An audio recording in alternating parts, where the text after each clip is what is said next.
এখান থেকে আসলে আপনি যেটা বললেন, আমি যেহেতু টেকনিক্যাল বিষয় অনেক জি, জি, নিশ্চয়ই। মানুষের সাথে মিশা হয়, জি। তো এই বিষয়গুলো অনেক দেখি যে দুনিয়াবি লসটা আমি অনেক ভালো বুঝি।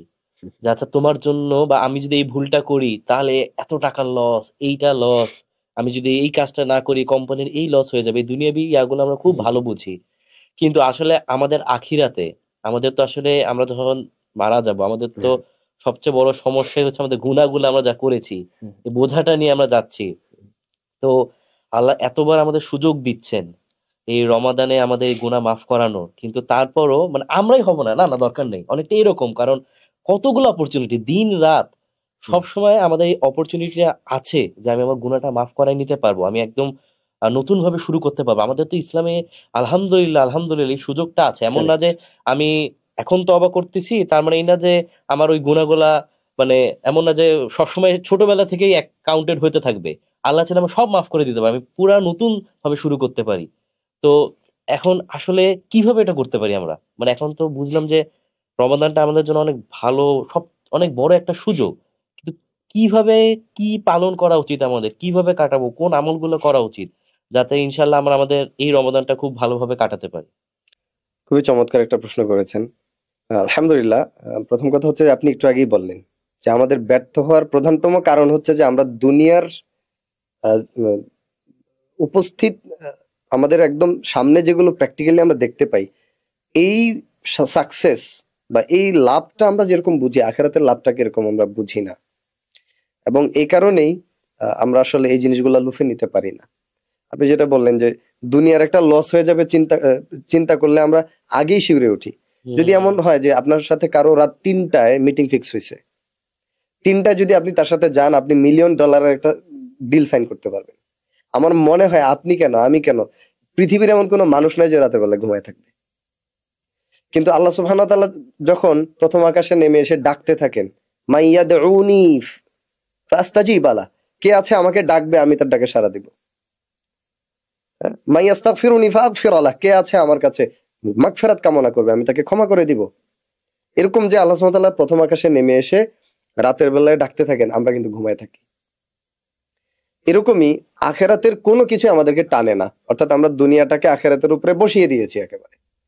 অথচ আল্লাহ সুবহানাহু ওয়া তাআলা বলছেন, ফাআম্মা মান তাগা ওয়া আথারাল হায়াতাদ দুনিয়া ফাইন্নাল জাহিমা হিয়াল মাওয়া। কেউ যদি সীমা লঙ্ঘন করে আর আখেরাতের উপরে দুনিয়াটাকে বসায় দেয়, প্রাধান্য দেয়, তাহলে তার ঠিকানা হয়ে যাবে জাহিম, জাহান্নাম।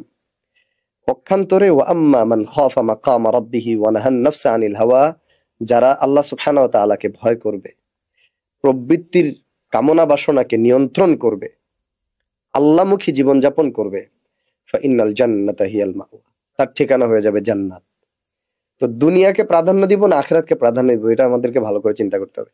যাই হোক, এবার আসি আমরা রমাদানের হ্যাঁ, সময়গুলাকে কিভাবে কাজে লাগাতে যাতে পারি। সেইভাবে আমরা সফল হতে পারি, জি, জি, যাতে গুনাহ মাফ এক্স্যাক্টলি। করায় ইনশাল্লাহ। হ্যাঁ, আলহামদুলিল্লাহ, আলহামদুলিল্লাহ। খুব সিম্পল। রমাদান আসলে প্রথমেই রমাদানের আগের থেকেই একটা মানসিক প্রস্তুতি নিতে হবে। কিভাবে আমরা রমাদানটাকে সুন্দরভাবে কাজে লাগাতে পারি, সেটার জন্য নিজেকে যেন আমরা সময় দিতে পারি, সেজন্য প্রস্তুতি নিতে হবে। প্রস্তুতিটা আসলে বিভিন্ন ধরনের হতে পারে। প্রথম প্রস্তুতি হলো জ্ঞান অর্জন করা, অর্থাৎ রমাদান কেন্দ্রিক যেসব মাসলা মাসাইল আছে সেগুলো জানার জন্য বই পড়া, নির্ধারিত দার্সে বসা।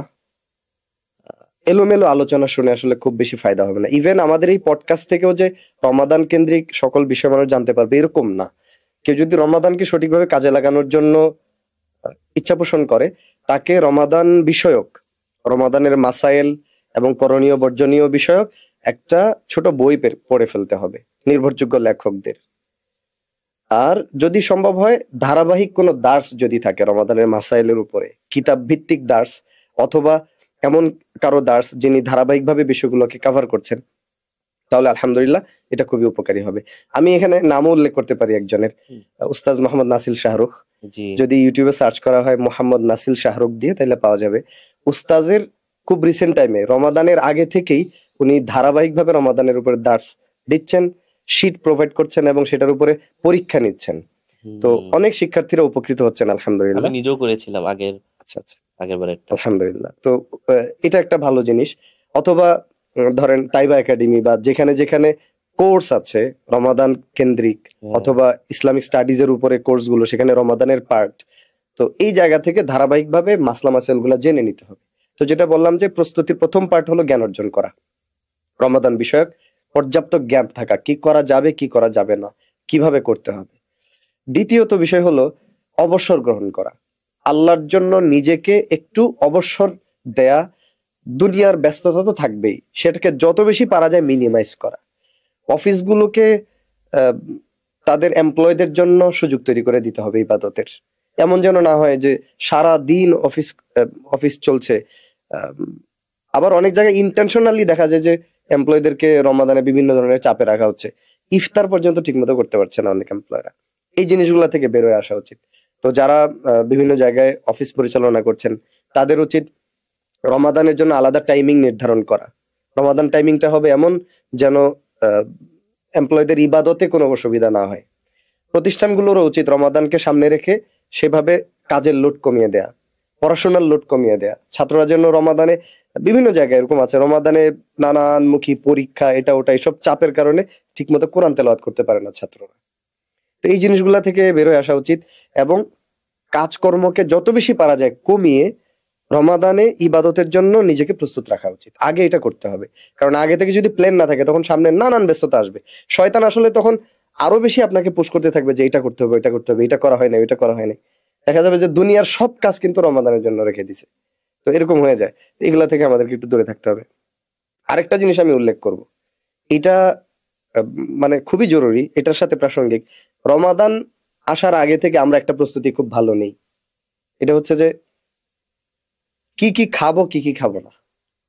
দেখবেন যে বাজারে কেনাকাটার হিড়িক পড়ে গেছে, কোনো অসুবিধা নাই, প্রয়োজন মতো কেনাকাটা অবশ্যই করতে হবে, কিন্তু খাওয়া দাওয়ার প্রস্তুতি, কেনাকাটার প্রস্তুতি, মার্কেটিং এর প্রস্তুতি এত বেশি, শপিং করার প্রস্তুতি এত বেশি যে ইবাদতের প্রস্তুতিটা আর নেওয়া হয় না। তো এটা একটা খুবই দুঃখজনক ব্যাপার। তারপর আপনি দেখবেন যে রমাদানের সেকেন্ড হাফে মার্কেট গুলাতে ঢোকা যায় না, ঈদের শপিং, বিশেষ করে রমাদানের শেষ দশকে, যেখানে সবচেয়ে বেশি ইবাদত করা দরকার ছিল, যেই সময়টাতে আসলে দিন রাত ইবাদত করা দরকার ছিল। রাসূল সাল্লাল্লাহু আলাইহি ওয়াসাল্লাম কি করেছেন? আয়েশা সিদ্দিকা রাদিয়াল্লাহু তাআলা আনহা বলছেন, ইযা দাখালাল আশরুল আওয়াখির মিন রমাদান, ইযা দাখালাল আশরুল আওয়াখির। তো রাসূল সাল্লাল্লাহু আলাইহি ওয়াসাল্লাম কি করতেন? কানা ইযা দাখালাল আশরুল আওয়াখির শাদ্দা মিজারাহু আহইয়া লাইলাহু ওয়া আইকাযা আহলাহু ওয়া শাদ্দা মিজারাহু। কোমর বেঁধে ইবাদতে নামতেন। কোমর বেঁধে নামা মানে কি? যে কোনো কাজে আমরা যখন বলি যে লোকটা কোমর বেঁধে নামছে, তার মানে হলো সে দিন রাত এক করে ফেলছে। তো ইবাদতের জন্য আল্লাহ রাসূল সাল্লাল্লাহু আলাইহি ওয়াসাল্লাম এই প্রস্তুতিটা নিতেন, রাত জাগতেন, নিজে এবং পরিবার পরিজনকে জাগাতেন। আর আমাদের কি হয়? আমাদের দেখবেন যে মার্কেট গুলোতে গেলে পরে দিন রাত ধরে চলছে ইবাদত না, কেনাকাটা। এবং দুঃখজনক যে এখানে ব্যবসায়ীদেরও রমাদান শেষ হয়ে যায়। তারা দেখা যাচ্ছে যে রমাদান, ঈদ এগুলোকে সামনে রেখে দিন রাত এই বেচা কেনার পেছনে সময় দিতে দিতে ইবাদত আর করা হয়ে ওঠে না। এই হলো অবস্থা। এটা আসলে